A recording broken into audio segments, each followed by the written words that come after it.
as an English language teacher, I started to learn about a lot of different narrative story card games. However, a lot of these games were actually not very good.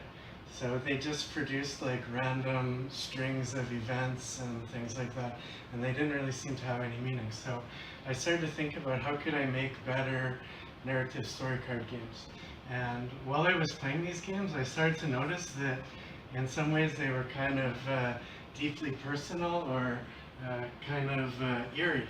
So I started to think about that and about maybe the psychology and so on that was involved. So what ended up happening in the end, which is not really where it started, but by the end I ended up with my action research question, which was, could I make a narrative story card game that was based on archetypes and journey? Because I had this kind of sense of, I had a kind of sense of eeriness, and it reminded me of tarot cards. And then the other part of the question was, if I did that, what benefit might that game have for English language teaching?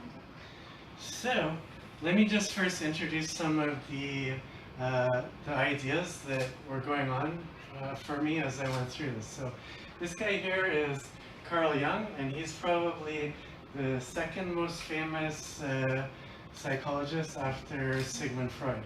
So his approach was called analytic psychology, and actually him and Freud started out as friends, and in the end they ended up being enemies. So just to like give you a little background about what are archetypes anyways, in Plato you have this idea of the theory of the forms, and Jung was definitely aware of that, but it's mostly from Kant that he got most of his ideas, because Kant believed that there were inbuilt logic and reason that we have. So, and also I should say, from these guys who were German romantics, Jung took the idea that the archetypes are ultimately, you can't really know them, or they're unknowable.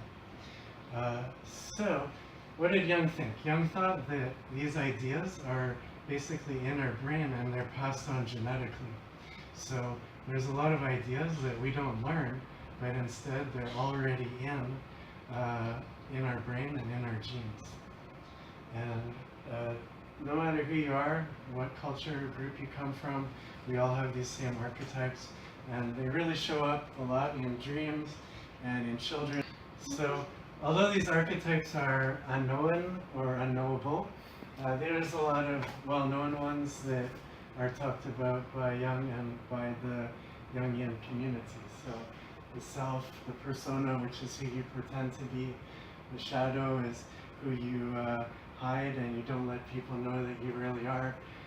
The great mother is important. This is how we relate through gender. And the wise old man is another character. And a lot of these other ones, they show up in mythology. So I took all this on board when I was thinking about how to make this kind of a game.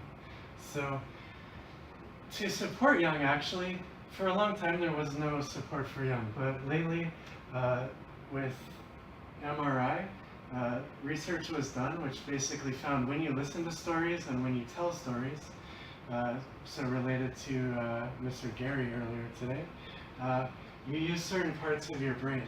It doesn't matter if you are reading or if you are speaking or listening. It doesn't matter if it was English or Chinese or Farsi. It's always the same parts of your brain that are being used. So, what the heck is narrative anyways? We actually heard a version about this from Mr. Gary earlier today. And basically, some would say, well, there's facts that are objective, and then there's also story. So someone challenged him about, aren't stories lies? And he kind of got all angry about that. And maybe part of the reason about that is that stories and facts are mixed together. You can't easily separate them. So then, one approach to understanding story was in literature. So Aristotle, he had said, well, there's three different parts to every story. And these guys found even more. This guy thought there were 36 parts. Auden, who is a kind of literary figure, he thought there was 6. And very recently, a guy named Booker published saying, at the end of the day, there's 7 kinds of stories. So, meanwhile, another approach to this was in folklore. So these people, they categorized motifs. And motifs are basically the smallest part of a story. So the actions and the characters in the story and what they do. And then yet another approach, which is what mostly I was interested in, was from this guy named Vladimir Prop. So Prop kind of made this revolutionary discovery, which was that underlying every story is this same pattern. And so he ultimately made a code system, and he went through 100 different fairy tales to understand, and basically said they're all the same, they all have the same story. So back in the very first slide, you saw that circle. And no matter what story it is, whether it's Cinderella, or whether it's Frozen, or whether it's a story that Mr. Gary was talking about today, they all have ultimately the same underlying structure, which he called functions. So, in contrast to people like Prop and also people like Joseph Campbell, there was a very different approach, which was structuralism and post-structuralism. And these people were very critical of people like Young and people like Joseph Campbell, who was the slide at the very start. And basically what they said was, no, actually you're wrong.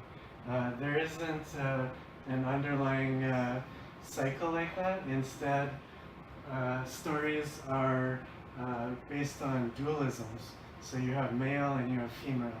You have rulers and you have commoners. And Vladimir Prop was really offended, and they looked at his work, and he was kind of outraged at what they did to his work after him. And incidentally, in terms of this disruptive theme here today, Prop ended up getting persecuted by the communists. So he lived in Russia, and they basically shut down his work, because communism is closely related to structuralism. So he was kind of shut down in his research. And then also in terms of the postmoderns is Barthes. And Barthes and Prop actually agree on something, which is there's 2 levels to a story. When we speak, there is a literal meaning, but also the elements of a story, they have a deeper meaning. So a story has a moral or a theme to it. But a big difference was that people like Barthes and Levi-Strauss, they said, the meaning of a story, it depends on who you are and the context that you tell the story in. But Prop said, every story is fundamentally religious, and they're basically always about God and about fertility and stuff like that. So let's talk about fairy tale. It's kind of vague, what really is fairy tale? But a number of people put forward suggestions about what it is. Campbell kind of saw myth and fairy tale as microcosm, macrocosm. The Lord of the Rings guy, he said it had to do with the characters that are in it. Lutfi, who was a European fairy tale analyst, he had a similar idea. And this guy's interesting, he was a fascist and a traditionalist. And he had Prop's idea that fairy tales are ancient religious stories. That we no longer know these religious stories because they're from the Paleolithic and the Neolithic. So, to that point, actually, where do fairy tales come from? Basically, the fairy tales we tell, like Jack and the Beanstalk, they started about 6,000 years ago in Central Eurasia, and they were carried by the horse. So the stories that we have today in English are actually the same as the stories you have in Persia and Iran, or Persia and India. So here's kind of the lady that fairy tales all go back to. Her name is Dono, and she was French, and she started writing fairy tales in Salon society. And her idea caught on, and most of her fairy tales were kind of like a social criticism.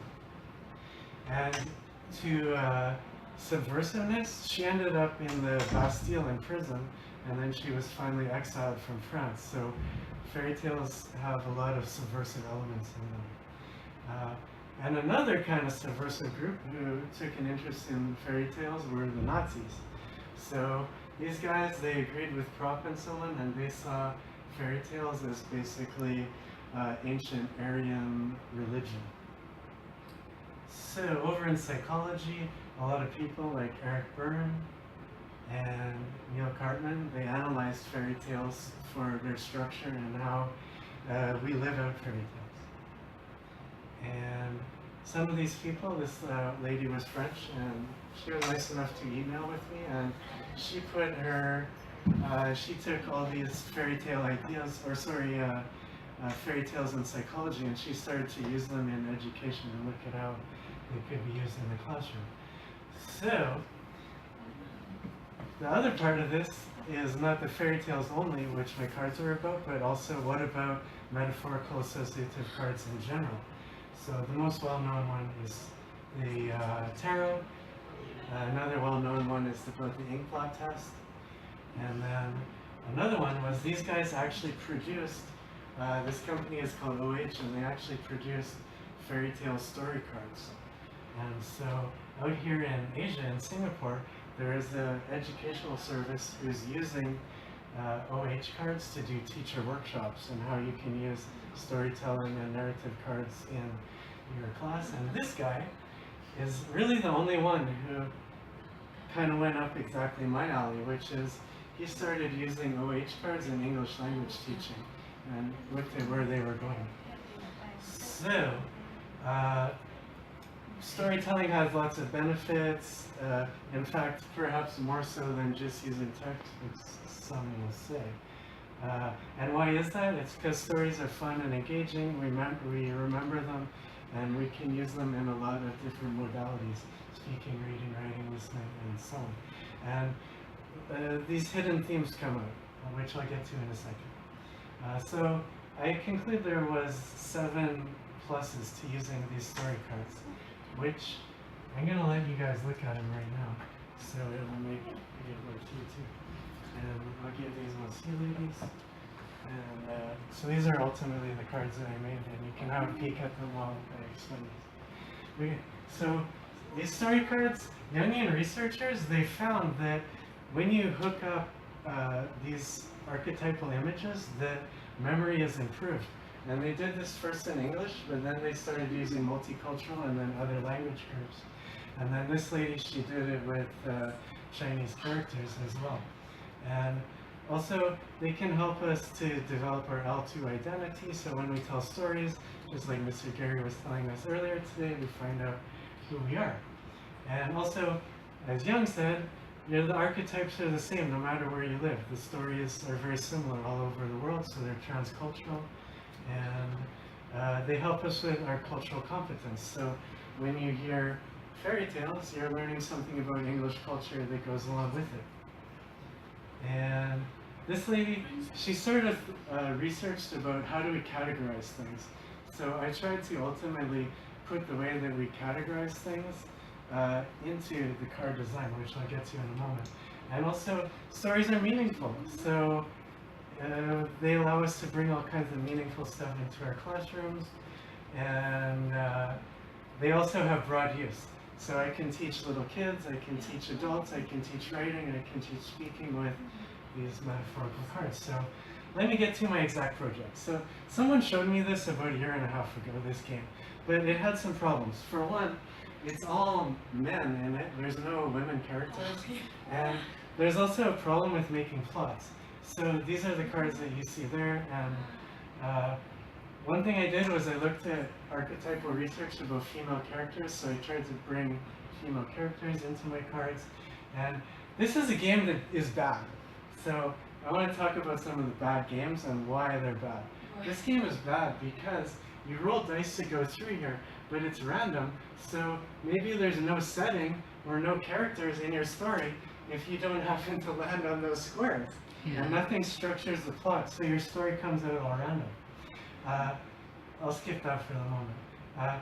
This, however, was a good game, and it already chose these pre-made plots and characters for you, and then it structures the way that you make the story. So there's a lot of possible combinations of these cards. If you use just 15, you get a lot of possible combos. So for one, I made this board to help structure the story a little bit, with beginning, a middle, and an end.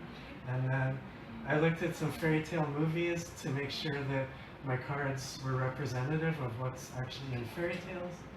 And then also I looked at LexTutor, and I put the names of the cards and the levels of them into this to make sure little kids and beginners could play the game, and also if you had a larger vocabulary, it would be meaningful for you as well. And although I'm not really into structuralism, inevitably this stuff showed up in the cards. So there's day and night, male, female, fruit and flower, and so on. So these are all structural binaries that are in the cards. And then I took the rules from OH because they've already developed all these cards, and that's how I got that.